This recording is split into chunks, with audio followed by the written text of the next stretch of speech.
Hello అండి, ప్రతిదీ షాప్లో ఏం కొంటాం చెప్పండి. మన వాళ్ళ కోసం మన చేత్తోనే కొన్ని తయారు చేస్తేనే బాగుంటుంది. మరి ఈ వీడియోలో ఇంట్లోని రాఖీ ఎలా తయారు చేసుకోవచ్చో చూసేయండి. ఒకవేళ ఎగ్జాక్ట్గా ఇలాగే కాకపోయినా మీకంటూ కొన్ని ఐడియాస్ వస్తాయి ఎలా తయారు చేయొచ్చు అని చెప్పి. ఇక్కడ నేను బక్రం యూస్ చేస్తున్నాను. ఇది టైలరింగ్ మెటీరియల్స్ అమ్ముతారు కదా, ఆ షాప్లో అవైలబుల్గా ఉంటుంది. ఒకవేళ బక్రం అవైలబుల్గా లేకపోతే మనం షాపింగ్కి వెళ్ళినప్పుడు ఇలాంటి క్లాత్ బ్యాగ్లు వస్తాయి కదా, వాటిలోంచి కూడా కట్ చేసుకోవచ్చు. ఇలా ఒక ముక్కను కట్ చేసుకుని తీసుకోవాలి. కొంచెం పెద్దగా ఉన్న స్టోన్ ఒకటి తీసుకుని దాని వెనకాల గ్లూ అనేది అప్లై చేసి బక్రంకి సెంటర్ లో దీన్ని అంటిస్తున్నాను. ఈ స్టోన్ చుట్టూ గ్లూ అనేది అప్లై చేసుకోవాలి. ఈ గ్లూ మీద నేనైతే ఈ చైన్ ని అంటిస్తున్నాను. దీని తర్వాత నేను సెకండ్ లేయర్ కోసం ఈ స్టోన్ చైన్ అయితే తీసుకున్నాను. దీనికోసం కూడా చుట్టూ ఇలాగా గ్లూ అనేది అప్లై చేసుకుని అప్పుడు స్టోన్ చైన్ ని మనం అంటించాలి. ఇక్కడ గ్లూ అంటించడానికి ముందే మనకు చైన్ ఎంత కావాలో ఒకసారి మెజర్ చేసుకుని కట్ చేసుకుని రెడీగా ఉంచుకోవాలి. తర్వాత నేను ఈ స్టోన్స్ ని తీసుకున్నాను, కింద ఫ్లాట్ గా ఉండేవి. ఇక్కడ కావాలి అనుకుంటే స్టోన్ చుట్టూ కూడా వీటిని అంటించవచ్చు. కాకపోతే నాకు కింద పార్ట్లో అంటించి పై పార్ట్లో వదిలేయాలి అనిపించింది, అందుకే ఇలా సగం మాత్రమే గ్లూ అంటిస్తున్నాను. ఇక్కడ మీరు చూడొచ్చు, నేను గ్లూ కింద పార్ట్లో అంటించి పై పార్ట్లో వదిలేసాను కదా. ఇప్పుడు గ్లూ ఉన్న ప్లేస్ లో తప్ప మిగిలిందంతా కూడా కట్ చేసేయాలి. ఇలా కట్ చేసుకున్న తర్వాత ఈ గ్లూ మీద నేను రెడీగా ఉంచుకున్న స్టోన్స్ ని అంటించుకుంటున్నాను. బక్రాన్ని ముందుగానే ఎందుకు కట్ చేసుకున్నా అంటే స్టోన్స్ అంటించిన తర్వాత ఎక్స్ట్రా ఉన్న బక్రాన్ని కట్ చేయడానికి కొంచెం కష్టం అవుతుంది. స్టోన్స్ కి మిడిల్ లో ఉన్నదాన్ని ఎక్కడైనా కొంచెం వదిలేసినా చూడడానికి బాగోదు కదా, అందుకని ముందుగానే కట్ చేసుకున్నా. ఇప్పుడు ఇది డ్రై అయ్యేలోగా రాఖీ కోసం మనం థ్రెడ్ ని ప్రిపేర్ చేసుకుందాం. రాఖీ థ్రెడ్ కోసం నేను ఇక్కడ గోల్డ్ కలర్ సిల్క్ థ్రెడ్ తీసుకున్నాను. మనం హ్యాండ్కి కట్టడానికి ఎంత లెంత్ కావాలనుకుంటున్నామో దానికన్నా కొంచెం ఎక్కువ లెంత్ తీసుకోవాలి. ఇక్కడ నేను దారాన్ని 15 వరుసలు తీసుకున్నాను. ఇంత థిక్నెస్ అయితే వచ్చింది. మీకు ఇంకా థిక్నెస్ కావాలి అనుకుంటే ఇంకొన్ని ఎక్కువ వరుసలు తీసుకోవచ్చు. మనం తీసుకున్న ఈ దారానికి 2 చివర్లన కూడా ఇలా ముడి వేసుకోవాలి. ముడి వేసే ముందు దారాన్ని ఇలా ట్విస్ట్ చేయడం వలన ఒక్క దారం కూడా వదలకుండా ముడి అనేది పర్ఫెక్ట్ గా వేయొచ్చు. ముడి వేసిన తర్వాత చివర్లన ఇలా కట్ చేసుకుంటే కొంచెం నీట్ గా ఉంటది. దారాలు అనేవి అన్ని ఈక్వల్ గా ఉంటాయి. సో రాఖీ కోసం థ్రెడ్ అయితే రెడీ అయిపోయింది.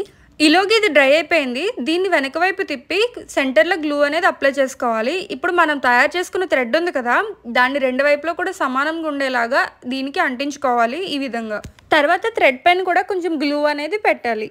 ఇక్కడ నేను బక్రాన్ని ఈ షేప్లో కట్ చేసుకుని తీసుకున్నాను. ఈ షేప్లో అనే కాదు, ఏ షేప్లో అయినా కూడా కట్ చేసుకుని తీసుకోవచ్చు. జస్ట్ ఫ్రంట్ నుంచి చూస్తే ఈ బక్రం వెనక వైపు ఉన్నది కనిపించకూడదు అంతే. ఇది ఎందుకు పెడుతున్నామంటే దారం అనేది త్వరగా ఊడిపోకుండా ఉండడం కోసం, అలానే రాఖీని వెనక వైపు నుంచి చూస్తే కూడా కొంచెం నీట్గా ఉండడం కోసం. దీనికి ఫుల్గా గ్లూ అప్లై చేసి ఈ థ్రెడ్ మీద అంటించేసి బాగా ప్రెస్ చేయాలి. ఈ రాఖీని ఫ్రంట్ నుంచి చూస్తే మనం వెనక వైపు అంటించిన బక్రం అనేది ఫ్రంట్ వైపు అసలు కనిపించకూడదు, అందుకే వీలైనంత చిన్నగా తీసుకోవాలి. ఇది కంప్లీట్గా డ్రై అయ్యింది అంటే ఇంక రాఖీ అనేది రెడీ అయిపోయినట్టే. ఇప్పుడు సెకండ్ రాఖీ ఎలా తయారు చేసుకోవాలో చూద్దాం. దీనికోసం కూడా బక్రంలోంచి చిన్న ముక్కనైతే తీసుకున్నాను. నేను సెంటర్లో ఉంచడం కోసం ఒక పెద్ద వైట్ స్టోన్ అయితే తీసుకున్నాను. ఈ బక్రానికి మిడిల్లో చిన్న గ్లూ డ్రాప్ అయితే పెట్టుకుని ఈ వైట్ స్టోన్ని అంటించుకోవాలి. ఈ వైట్ స్టోన్ చుట్టూ కూడా గ్లూ అనేది అప్లై చేసుకుని నా దగ్గర ఉన్న ఈ స్టోన్స్ని లోపల వైపుకు తిప్పి అంటిస్తున్నాను. ఇలా స్టోన్స్ అన్నీ కూడా అంటించాను. ఇప్పుడు ఈ స్టోన్స్ చుట్టూ కూడా గ్లూ అనేది అప్లై చేసుకుని నా దగ్గర ఉన్న ఈ స్టోన్స్ చైన్ని ఒక బార్డర్ లాగా అంటించాను. తర్వాత మళ్ళీ ఎందుకో ఇంకొక బార్డర్ కూడా పెట్టేయాలనిపించి ఇలా పెట్టేశాను. దీనికి ఫినిషింగ్ కోసం నేను ఈ హాఫ్ కట్ బీడ్స్ తీసుకున్నాను.